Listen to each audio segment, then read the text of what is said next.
If you find yourself spending hours of time on Pinterest, why not build a side gig around it? Today's presenter, Kristin Larsen from Believe in a Budget, started out as a Pinterest VA on the side and has built her business up around it.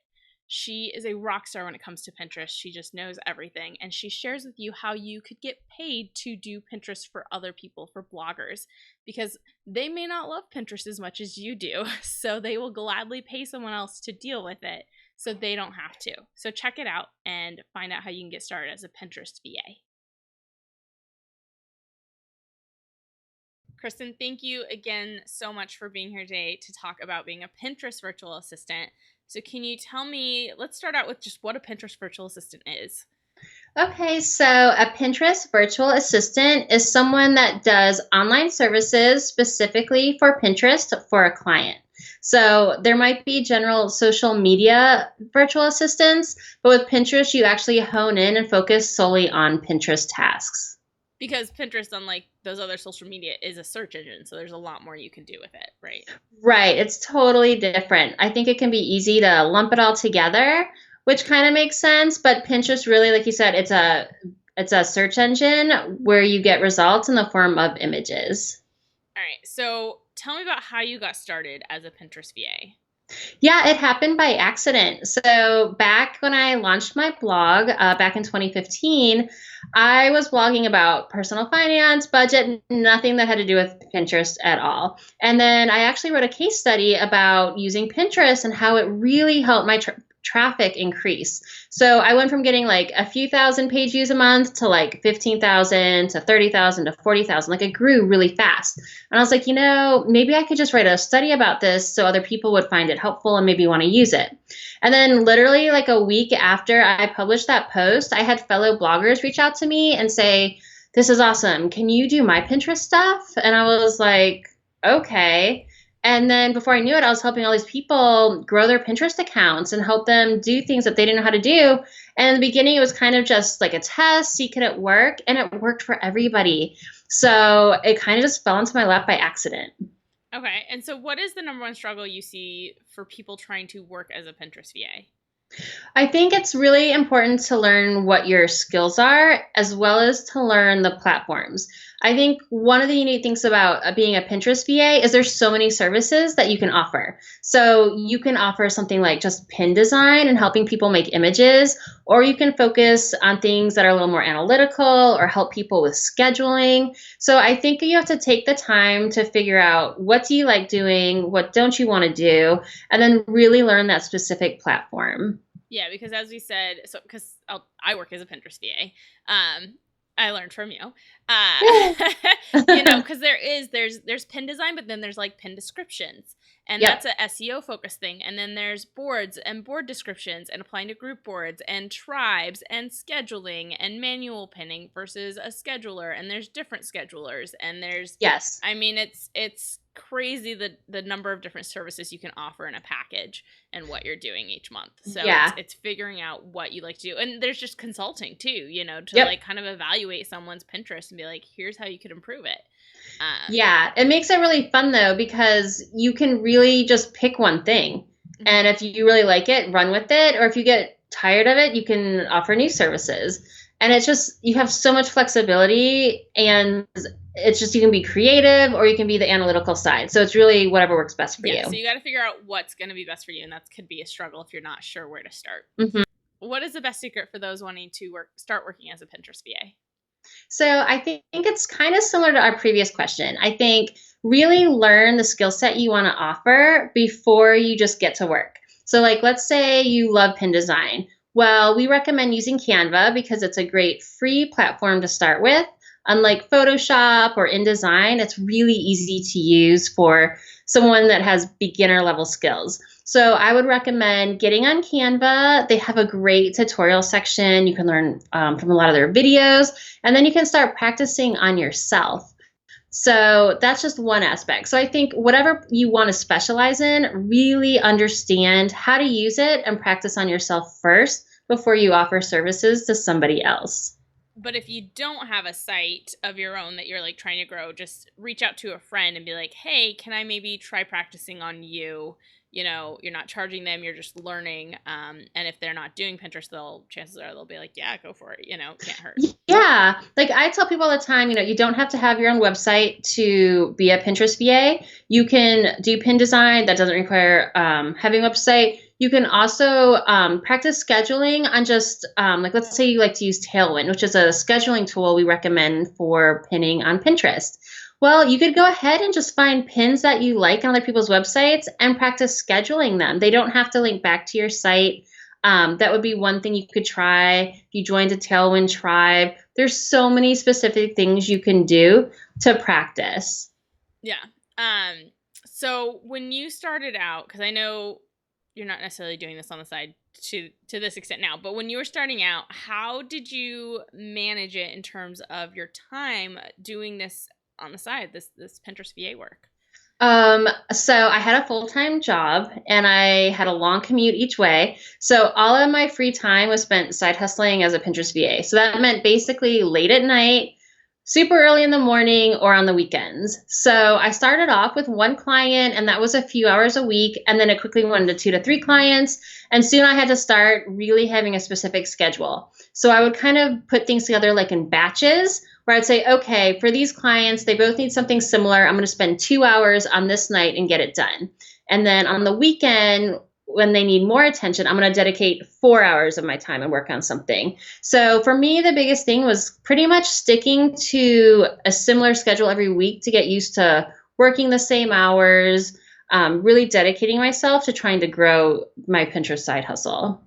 Yeah, and you were trying to grow it, but someone who just wants this to continue to be something on the side, they could cap it at like 2 or 3 clients. Oh, totally. So that they're not spending all their free time if they don't want to, if they just kind of want to keep this as a side gig. It's flexible because you could do the work at any time typically. Yeah, and I think it's fun because it depends like how much you really want to earn. So one client could be more than enough depending on what they're paying you, or you might need a few clients. So it's just so great. You have so many options with the services you offer, how much you want to charge, and how much time you want to spend on it. Yeah. And I like it, and we'll get into this, but what's great about Pinterest clients is it's a recurring thing. It's not like a one and done. Yes. But yeah, so I know you kind of stumbled into this side gig. How long did it take for you to start earning money? Because I know they approached you, and then how long did it take you to kind of figure out, what to charge for this and get that squared away in a contract and everything like that? Did you even start with a contract?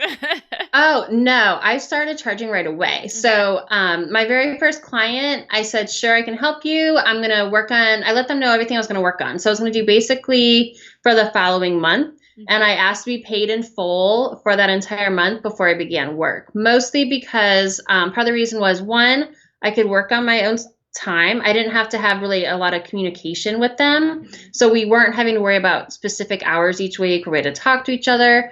It was mostly when could I get it done in that amount of time, so I would just charge upfront for it. I did that with all my clients, and it was fine. I think they expected it. Maybe they had worked with other clients before, or they knew how much work was going into it. Mm-hmm. So I always asked for payment up front. I did it through, I think, PayPal in the beginning and then FreshBooks. Okay. And I think I hate to say this, I maybe only had a couple contracts ever.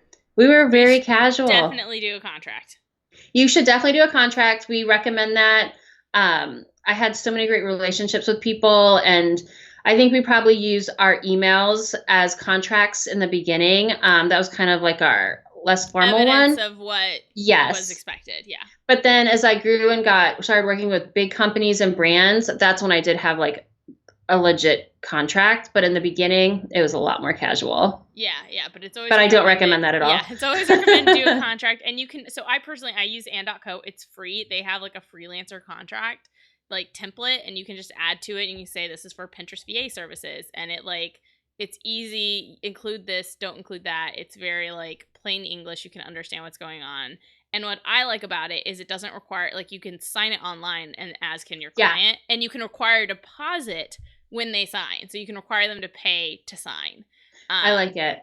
So I'm a big fan of using that for my clients and for my contracts because it makes it easy, does payment at the same time, and it's free. And it ensures you have a contract. So Yes. Yeah, that's definitely, I did get burned once and I probably should have had a contract in place. So it's kind of like lesson learned, moving forward for sure. Yeah. I'm just always like, please, people, have contracts and read them. Read the contracts. Right? But yeah. Okay. So how much do you earn from being a Pinterest VA? So obviously I'm sure you charge more now than you did starting out, but for someone starting out, how much did you earn when you started out? How much would you recommend someone earn starting out? Because I know we all tend to undercharge at first. Yeah, I undercharged at first. I would say there's a few different ways you can do it. Pin design, I feel like that's industry standard rates for everybody. I would say I would charge like $5 a pin if I was doing pin design, but I always required people to buy my pins in packages. So I'm not going to waste my time and design like one pin. So I would set up and say, hey, I'm happy to design pins for you, but they need to be batches of like 25 or 10 or 50 or 100. And then you could really increase your income that way. So I knew if I was designing like 100 pins for somebody, I was going to make probably like $500. And depending on who you're working with, they probably need a lot of pins. Some people's websites might be outdated or their pins aren't really up to par with their competition on Pinterest. So that's a great way to make income that way. If you're doing like a monthly package or recurring, I would say beginners could anywhere between like 100 to 150 for the first month with your very first client just to get that experience. But then after you have even a little bit of experience, you can start to raise those rates and charge a higher monthly package fee. Go ahead. I was going to say, and when you say pin design, you're just talking about designing the pin. You're not talking about doing the description or anything like that. Nope, just simple, basic pin design through Canva. But yeah, I would say starting out, we used to recommend hourly, and that got to be really tricky. And people were, I would say clients would micromanage their VAs. And we realized by switching to a monthly package, it was a lot less stress for everybody. And that way with the package, you could just say, hey, this is everything I'm going to give you, and it's going to cost this much.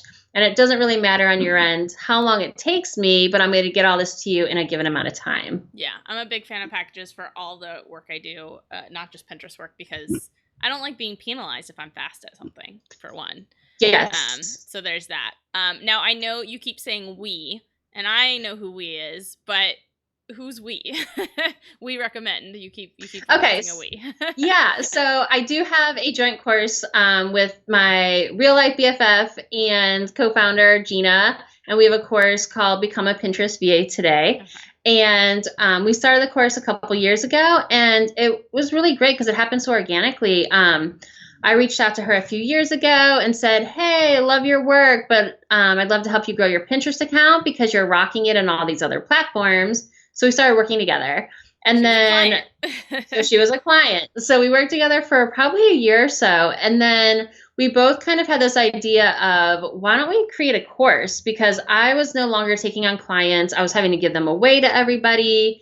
Or I was also I had my other course, Pinterest Presence, where clients would come to me and say, okay, I think I want to do this, but how do I do it on my own? So I had a DIY version. Yeah. So it was kind of like, how can we put all this together and just help someone do exactly what I did and how I got started? Because there weren't that many people out there doing it. And there still aren't. I feel like there's more ways about becoming a Pinterest VA than like actually being a Pinterest VA. Because I had a client be like, you're like the only person on the first page when I searched for this that was actually a Pinterest VA as opposed to someone talking about becoming one. Right. Yeah. So I just wanted to very point little out, competition. I just wanted to point out that when you were saying we, it wasn't like some mythical person behind the curtain. It wasn't like the wizard. It was Gina. Yeah. And so they work together and they really know what they're talking about when it comes to Pinterest. So I just wanted to make sure we cleared that up because I feel like people might be wondering who's this we we're talking about. Yeah. So I just wanted to clear that up. Yeah. So many people think like, are there too many Pinterest VAs? And it's like, oh my gosh, no, there's like a billion businesses out there and people are desperate to find someone that is good at one niche. I haven't had to cold pitch in months. Like clients come to me because I have it on my website. It's amazing. So I've taken your course, as you know, just for people watching though. And I charge, so for like my scheduling packages, recurring, it varies by client because of how much work it is. But I mean, so one client I might charge $200 a month, but another one I charge $500 a month. Yep. And then I get the kind of odd like pin creation package. And so like, I mean, just 2 clients though, that's $700 I easily make, and that's not a lot of my time. No, it's not. And so it's not, it's like one of the services I offer other tool services. But yeah, so I just, as someone who's does it, I like to kind of share my experience, but you're the expert, which is why I'm interviewing you. But it's fun because what's so different about it is that, it's not like Twitter or Facebook where you're like, oh my gosh, someone left a comment, I need to hurry up and go back and reply. And you have the stress, but with Pinterest, it's not really like a socially talking type of platform. Mm-hmm. So it's you can just, engine. Yeah. So it's really, you're just automating your scheduling, and you don't have to have that extra stress of being like, okay, I got to check my phone every 5 minutes, 7 days a week to make sure my clients, I'm answering any of their questions or anything's going on. It's so much more casual. Yeah. I think the most labor intensive thing is like tribes, because that's something that's you Yes. can't really automate at this point. And so like daily, just spending 15 minutes on that if you're going to do that for them. But you could just not offer that as a service if that's not something you want to do. So right.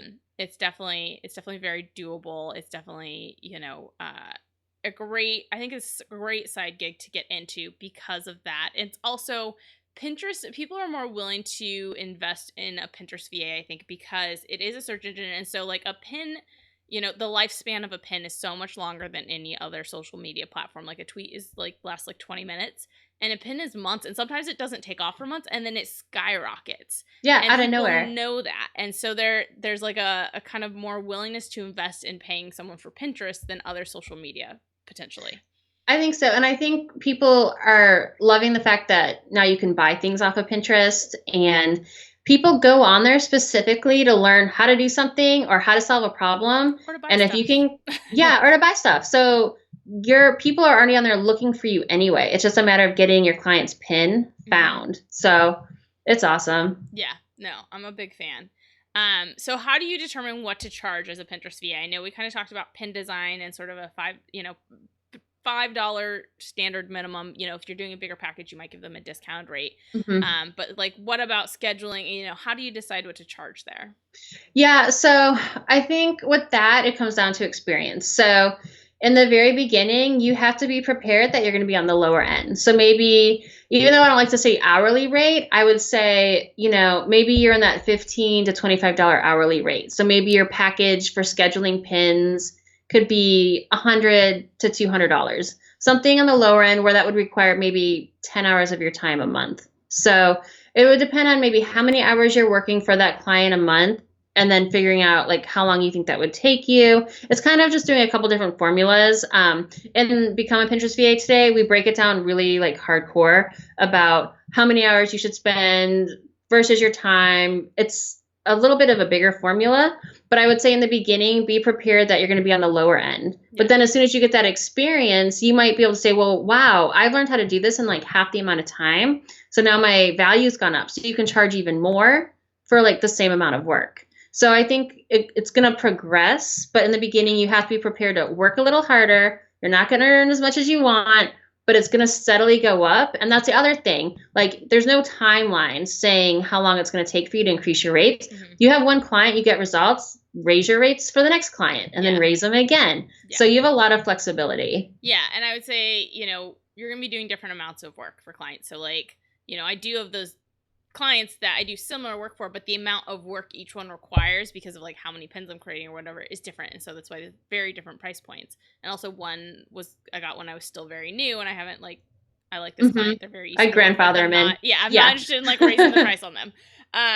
So, and but what we were talking about earlier, where you get that practice either on your own site or on a friend's or something, you can kind of learn from that practice how long it takes you to do stuff. And that'll help you kind of come up with your package price. And like you said, you can always raise it client by client, just keep going. If you're, getting those testimonials, you're getting results, and you have that experience, there's nothing that's like, oh, I need to raise it. And you don't have to raise it on older clients, because that can be awkward, and if you like that client, you like working for them, If it's more of Yeah. a difficult client, you might approach them about a raise, you know? Yeah, So you add it's like just, in a difficult client fee that you yeah, sneak in that there. you don't actually say, but you're like, Yeah. I've been raising my rates. If Yeah. you'd like to continue working with me, this is what But it'll be. Yeah. I think one of the big things too, though, is once you switch from working for smaller companies and you go to large companies that have real marketing, like allowances, you can definitely raise your rates much higher. So I think that's something to think about too. Is at the beginning you might work with like fellow bloggers or a really small business and they have a really small marketing budget, but then as you get a lot of experience and you kind of like scale yourself up, you can really increase your rates because they just have the budget for it. Can you give us like an idea of what like a big business marketing budget might look Um, like? I've had clients where they pay between 1,000 to 2,000 per month, and I would say it's for about, if I'd average out, 15 hours a week, maybe. So it just depends. Some of them want pin design, some want like immediate growth. So I would say, and they weren't like a humongous company; they were a local business, but they were willing to pay between that amount. Okay. So I think that's once you're really confident, you've got a lot of results, then you can go after these bigger brands because most of them don't have someone doing this for them. Yeah, because you can see I've like gone on Pinterest to like look up a website or whatever, and I'm like, this is a big business, and their Pinterest sucks. Yeah, and they don't have like a marketing team, like someone to help like people them. ignore Pinterest because they don't realize the power, the potential. Of it. Yeah, the potential. Yeah. So it's like there's so much space in this side gig, like for more people to do it. Yeah, I do know a couple girls that have gone on to work for companies where they were hired specifically as a Pinterest VA, and it was like a full-time salary. That was something I was never interested in because I never wanted to go back to like corporate. But I mean, those opportunities do exist, and she got her start doing just like what I'm doing and what you're doing. So there's a lot of potential. Yeah, and I know because you don't do it on the side anymore. It's a lot of part of your business, and so you know it's something that can always remain a side gig if you want. But if you want to build it and expand and make a career change, there's that opportunity as well. Yeah. Okay, so are there any Pinterest policies that play into being a Pinterest VA? So with that, I would say one of the biggest things is you've got to stay on top of what's going on with Pinterest and their best practices. Pinterest, like we all know, has been through a lot of changes this year, and their algorithms have changed, and what they're looking for has changed. And tools they allow. Tools they allow. So I think the biggest thing is to always try to check out their best practices, best business practice. And that's something you can do by going to their blog. You can sign up to attend one of their free webinars. I think it's just so important to be current with what they're talking about, being prepared to pivot, and if you need to make changes to your client's account. And I think clients love that because they love knowing you're like, wow, you know all this. It's just happened. I don't have to worry about this. And it just sells you even more with your services. Yeah, and just be clear and communicate with your client. So Pinterest, like some ish hit the wall in June, particularly with a certain tool being closed down. It was a tool a client of mine used, and I'm very familiar with Tailwind. I've used it myself. I've used it for other clients, but there's certain things I don't love about it. And so I told my client, I was like, let's skip June on like what I would normally do for you. Like don't send the check or whatever. And I'm going to reevaluate and see kind of what our next step should be for you based on all these changes. And so skip June, did July, we did go to Tailwind because it's the best one for now, at the very least. To get her going again. And so, and I just communicated with her. I was like, look, there's been a lot of changes to Pinterest, including the tool. Obviously, she knew the tool was being shut down. Yeah. But there was just a lot of changes in general, and a lot of information came out about things Pinterest want. And I was like, I want to reevaluate the strategy I have in place with you. Let's just skip this month, and we'll restart next month. And she completely appreciated that sort of communication and being like, okay, you're not going to just try to like do a bunch of stuff that I may not pan out, and require me to pay you for that. So just being clear with your clients it makes a big difference. Yeah, I can remember I was only working with clients on Board Booster when I started in 2015 because Tailwind didn't exist. Mm-hmm. And so when Tailwind came out, I did a whole bunch of research and realized with my own results, I was getting like, they were awesome. And I let all my clients know, I was like, you guys, I think we need to make the switch from Board Booster over to Tailwind. They're an official partner. They're coming out with all these things.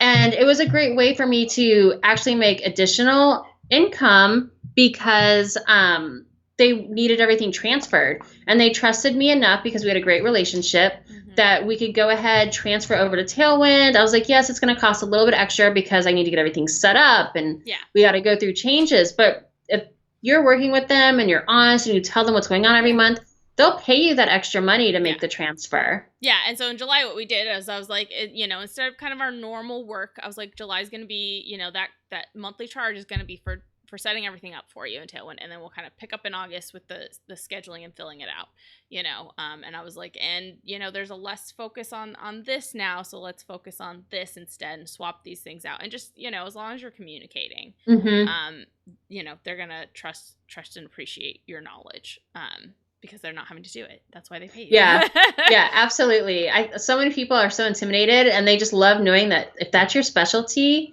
they are so happy that you're going to take care of it for them. Yeah. And I know, so because I've taken your course, and there's a paid Facebook group you guys do, but you have access, like, I think you were one of the ones that went to Pinterest, or the Tailwind talks. And so like you guys had like some insider knowledge that it's not actually written anywhere, but I know that the ideal pin size is 600 by 900 and that hasn't necessarily been published. And so being able to tell my clients, actually, this is the preferred size now. It just hasn't like been published yet. Like they're like, oh, because how else would they know? And so like just being kind of part of that and knowing the inside stuff really does help build that rapport. Yeah, I'm fortunate. I'm a Tailwind ambassador. So I love that I get knowledge about things that are coming up. And I've been able to test out features for months in advance compared to regular users. And it's been so helpful because I've been able to say, okay, this is really working. This isn't working. They make these changes. One of the ones is looping. That's like a brand new feature that Tailwind's coming out with that's going to be like similar to Board Booster when it comes to like scheduling pins. Yeah. And I've been using it for, since last year. And so many people haven't had a chance to use it. And now that it's out, I can provide so much feedback to students to say, oh my gosh, you need to start using this. It's going to help make your life easier. It's going to improve stuff with your client. And just being able to like be so on top of things and to be able to give that knowledge to other people is so helpful. Yeah, they're rolling that out. I still have a couple clients that don't have that yet, but they're rolling it out. Okay, so was there anyone you looked up to when you were starting out? I know you kind of said you just had been working on your own. Was there anyone you learned from or a resource out there, that besides the ones we talked about, just Pinterest themselves? So no, and I wish there was, because I had no idea like how this worked. I had no plans to ever offer any kind of freelancing services. I didn't initially want like a million new bosses and new clients. And I was like, I don't know if I can do this. So really, I didn't have anyone for a while.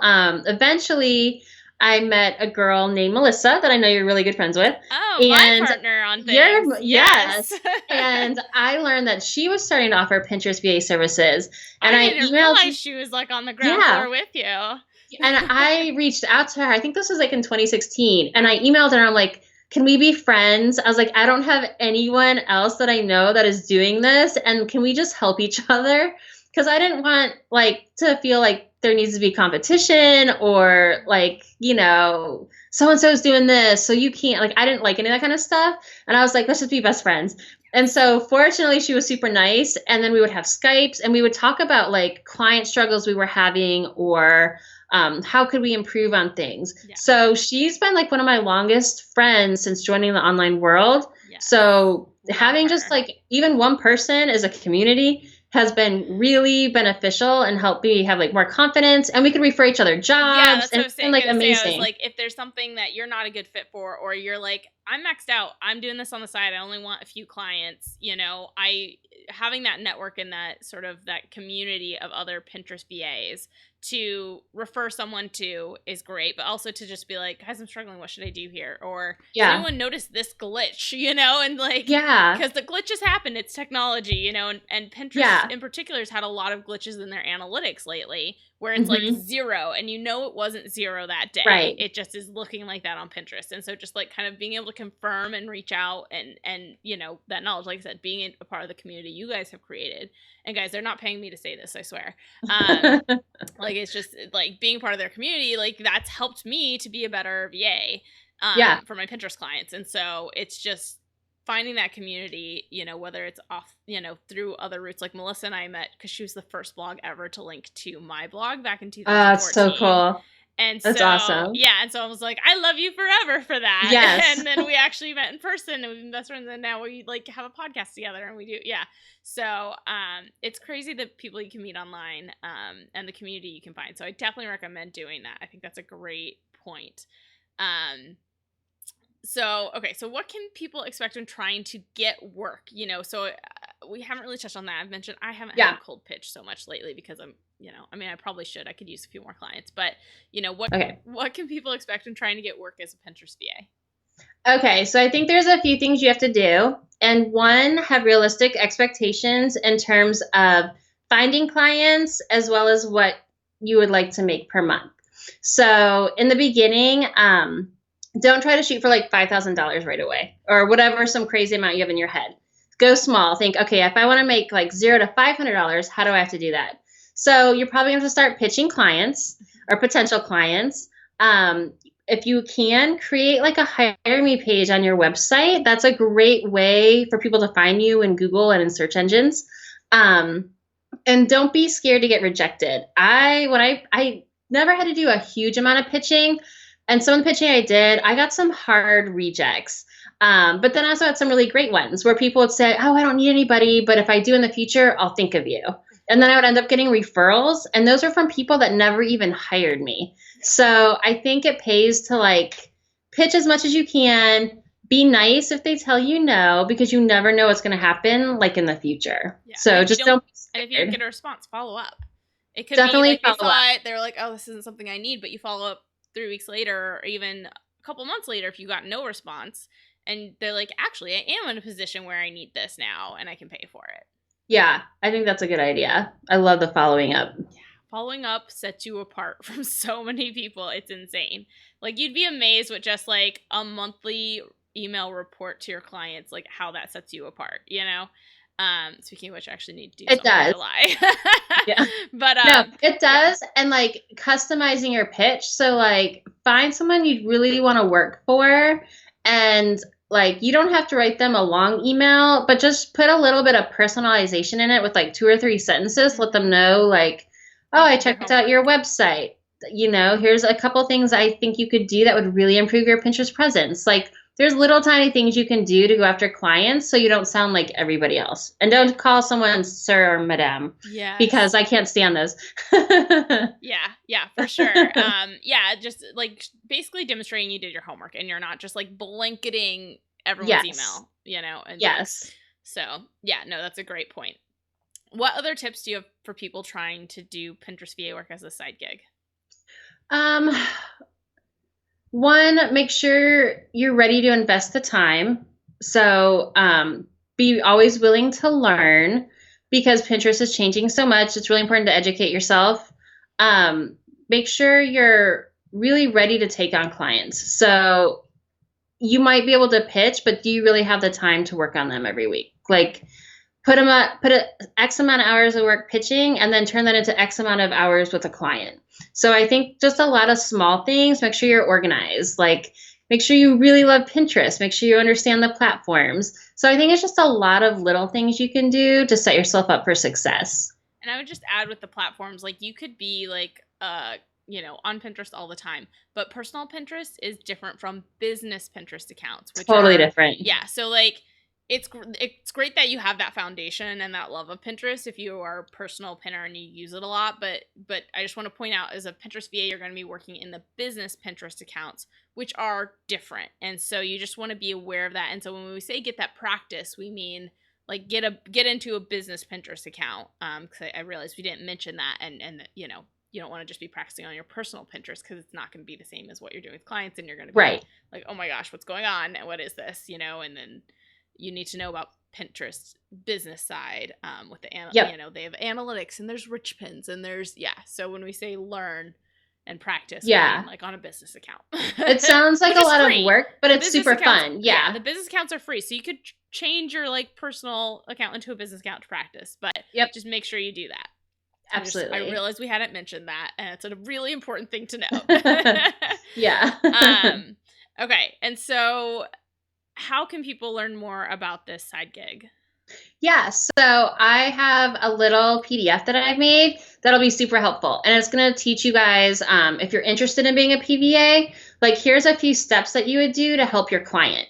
But really, if you don't have a client, you can do these on yourself to kind of set it up. So it'll kind of walk you through like how to set up your business account, how to do a couple things. So it kind of shows you a few things you would do if working with a client.